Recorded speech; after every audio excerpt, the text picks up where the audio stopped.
Hi there. So I want to show you in this video how I manage SEO for each individual page. This video is brought to you by EpiPies Academy. So in the previous video, we saw how to do it for your home page, which is the page that's supposed to rank for some of your main keywords.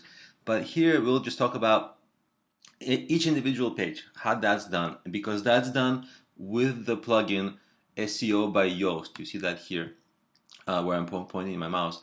SEO by Yoast is the top SEO plugin. It is free. Of course, they have a paid They have extra paid features, but you can get a lot there for free. And I use the free one, and I recommend it, even though I am not affiliated with those guys.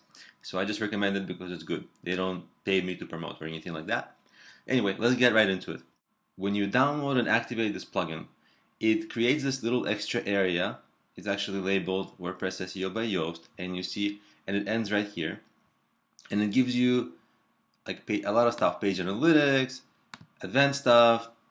But let's just talk about the general, because for like 90% of your use, you're just gonna have the general stuff. And in this article, the title is "First-Time Entrepreneur Mistakes," okay, and mistakes made by young entrepreneurs.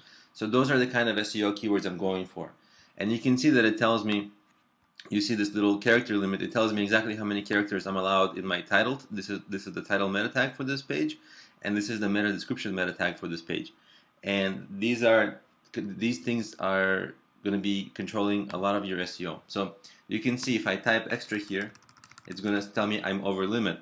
And you can see that because it's telling me how much I can type, I was able to squeeze just as many keywords as possible into this title. So you can see entrepreneur mistakes, first-time entrepreneur, mistakes made by entrepreneurs, plural. See that? See, this is singular. So I was able to have a lot of variation here on the same kind of topic. So targeting a lot of long-tail searches. And here I get to expand, right? Because you can see the characters that I'm allowed, right?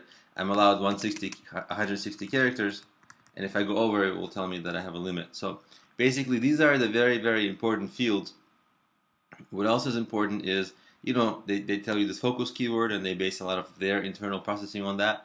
But really, the most important things by far is this SEO title and meta description. And with that, you just set that, and when you update the blog post, it automatically updates your title and meta descriptions. And then your SEO for each page, you have to do this for each page individually. This will be different for each of your pages, and it will be set, and you'll be well positioned to get SEO traffic.